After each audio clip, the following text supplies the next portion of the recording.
A study conducted by the Royal Society for Public Health last year took a look at the effects of using social media on the mental health of 1,500 individuals. They discovered that out of the 5 most commonly used social media platforms, frequent usage in 4 of them, Twitter, Facebook, Snapchat, and Instagram, caused mental health issues, while only 1, YouTube, had a somewhat positive effect on mental health. The 4 platforms that caused mental health issues were then ranked from least damaging to most damaging, and here are the results.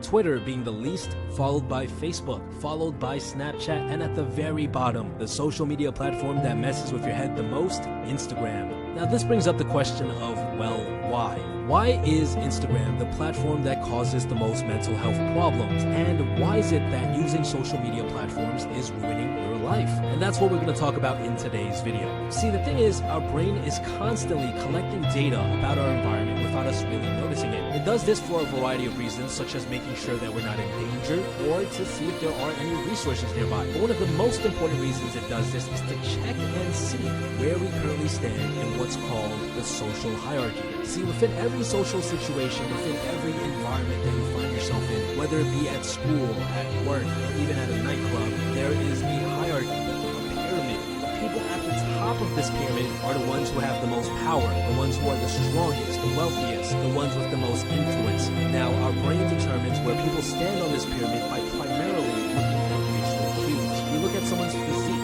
how muscular and fit they are, to determine physical strength. We look at things that someone owns, like clothing, cars, and their lifestyle, to determine someone's wealth. And we look at the types of people they surround themselves with to determine their level of influence. We look at all of these things to determine where the people around us are on the pyramid. But we also use this information to determine where we are on the exact same pyramid. Now, back in the day, before the invention of the internet, before everyone started using social media, there weren't that many people to compare ourselves to. Your brain would simply look at the people that you spent the most time around and make an estimation off of that. For example, when you were still in school, your brain mainly focused on the kids that attended your school. Now, let's say for the purposes of this video that you were a perfectly average kid back in high school. You had an average amount of friends. You came from an average family with an average income. You were average looking, as average as can be. When your brain compared you to the people in your surrounding, it would probably look something like this. There were probably only a couple of kids who were above you on the pyramid. The popular kids, captains of sports teams, members of student council, etc.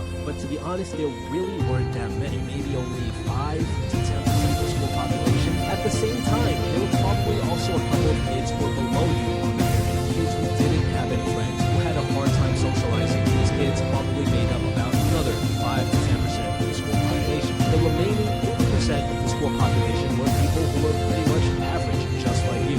Just really average kids from average families with really good lives. Now, some might have been slightly above and some slightly below you, but most people were pretty close to each other on the pyramid. Now, back in the day, when you were in an environment like this, you didn't feel like you were inferior to the people around you. Sure, there were a couple of people who were better than you at things, who were above you on the pyramid, but the vast majority of people were essentially your equals. At least that's how your brain saw it. But fast forward to modern times, even if you're a 17-year-old kid in high school surrounded by mostly average kids who are just like you, your brain thinks that you're competing against extremely successful people. It believes that there are extremely wealthy, fit, and popular people who are around your age all around you. And it believes this because of the amount of time you spend on social media. See, the average American now spends on average 2 hours every single day on social media. However, that's including adults and the elderly. A recent study actually found that the average teenager is spending around 6 to 9 hours on social media every single day. And the thing is, when you're spending that many hours on social media, your brain no longer sees your current environment as it is. It starts to believe that all of these people you see on Instagram are people who are actually around you in real life. And then it starts to look at their lives and it compares it to your own. It notices that these people are so much better looking than you, mainly because of things like lighting, angles, filters, and Photoshop. Then your brain starts to believe that there are all of these people who are much more successful than you,